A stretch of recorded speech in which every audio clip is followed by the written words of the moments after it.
আসসালামু আলাইকুম। চুলাতে দুধ বসিয়েছিলাম সেমাই খাবো বলে, কিন্তু দুধ তো ছানা হয়ে গেল।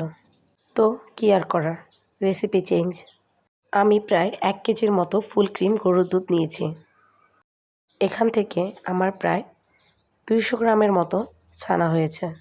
একটি পাতলা সুতি কাপড়ের সাহায্যে ছানা থেকে চেপে চেপে পানি আলাদা করে নিব। প্রায় 1 ঘন্টা পর যখন সব পানি আলাদা হয়ে গেছে, তখন আমি ছানাগুলোকে হাত দিয়ে ময়ান করে নিব। ছানাগুলো স্মুথ হয়ে যাওয়া পর্যন্ত ময়ান করতে থাকব। ছানাগুলো এরকম হয়ে গেলে আর ময়ান করতে হবে না। এবার একটি প্যান চুলায় বসিয়ে দিয়ে দিব পরিমাণ মতো চিনি ও ফুল ক্রিম দুধ। দুধ ঘন হয়ে আসা পর্যন্ত অনবরত নেড়ে জাল করতে হবে। এই স্টেপটাতে আপনারা গরুর দুধের পরিবর্তে কনডেন্সড মিল্ক ব্যবহার করতে পারেন, তবে এ পর্যায়ে চিনি কম দিতে হবে। ছানা দেওয়ার পর অনবরত নাড়তে হবে, যেন দলা পেকে না যায়, তলানিতে পোড়া লেগে না যায়।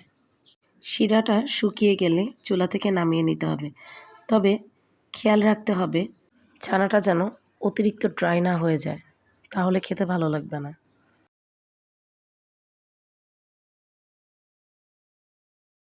ছানাটা যখন এই পর্যায়ে চলে আসবে তখন চুলা থেকে নামিয়ে নিব।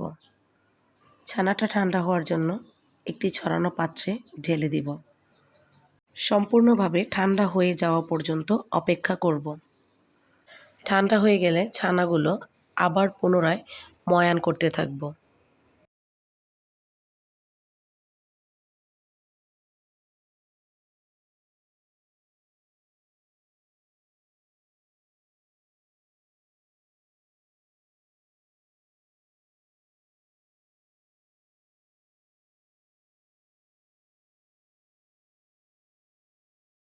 ছানাগুলো ময়ান করতে করতে এক পর্যায়ে স্মুথ হয়ে যাবে।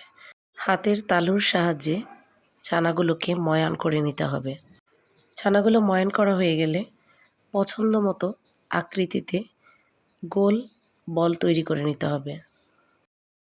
দেখুন মাশাআল্লাহ, বলগুলো কি কিউট হয়েছে। একই পদ্ধতিতে সবগুলো বল তৈরি করে নিতে হবে।